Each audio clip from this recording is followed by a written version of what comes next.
মা মা মা মা আরে আরে কি রে কি হয়েছে কি আমার চা পড়ে যাব বাবা কি হলো কি মা মা মা মা আমার চাকরি ইন্টারভিউ লেটার এসেছে সত্যি আমি জানতাম ইন্টারভিউ লেটার আসবে। তুমি কি করে জানতে? না জানতাম মানে সেদিন ঠাকুরপো অতগুলো দরখাস্ত করলো, একটা না একটা কোম্পানি থেকে তো ইন্টারভিউ লেটার আসবেই। দেখি চিঠিটা।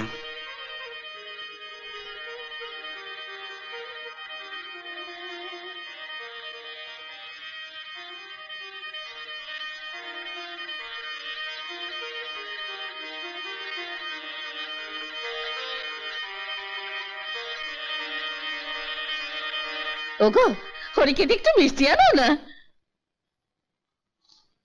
সবে তো আকাশে মেঘ জমেছে, এখনই ছাতাটা খুলবে? আগে বৃষ্টিটা পড়ুক, তারপর না হয় ছাতাটা খুলো। মানে আগে চাকরিটা হোক। এখনো চাকরি হয়নি?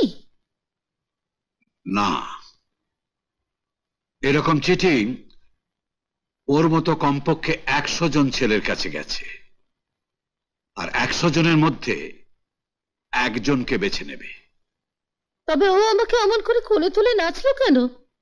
ইন্টারভিউ দিতে যাবে তো, তাই একটু প্র্যাকটিস করে নিল। প্র্যাকটিস? কিসের প্র্যাকটিস? চাকরিটা হচ্ছে গোডাউন কিপারের, মানে ওজন করে গোডাউনে মাল ঢোকাবে, আবার ওজন করে বার করবে। তোমাকে কোলে তুলে ও দেখে নিল কতটা ওজন ও তুলতে পারবে।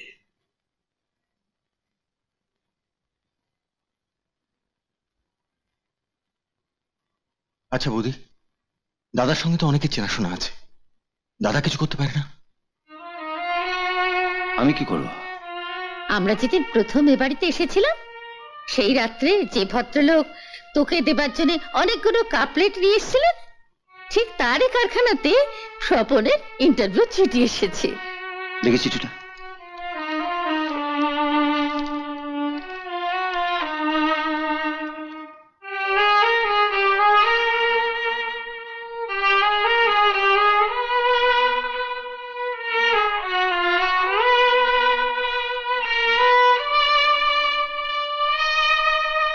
তুই কি দরখাস্ত লিখেছিলে?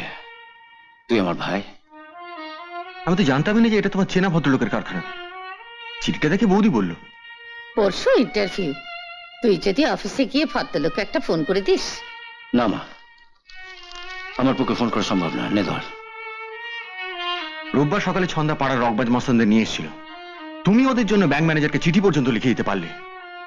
তুই যদি আমার ভাই না হতিস তাহলে তোর জন্য ফোন করে দিতাম। তাহলে বলো, তোমার ভাই হওয়াটা আমার অপরাধ হয়েছে? শোনো ঠাকুরপো, ওরা তো গ্র্যাজুয়েট গোডাউন কিপার চেয়েছিল, তুমি হায়ার সেকেন্ডারি পাশ করোনি জেনেও যখন তোমাকে ইন্টারভিউতে ডেকেছে, আমার মনে হয় তোমার দাদা ফোন না করলেও তোমার চাকরিটা হয়ে যাবে।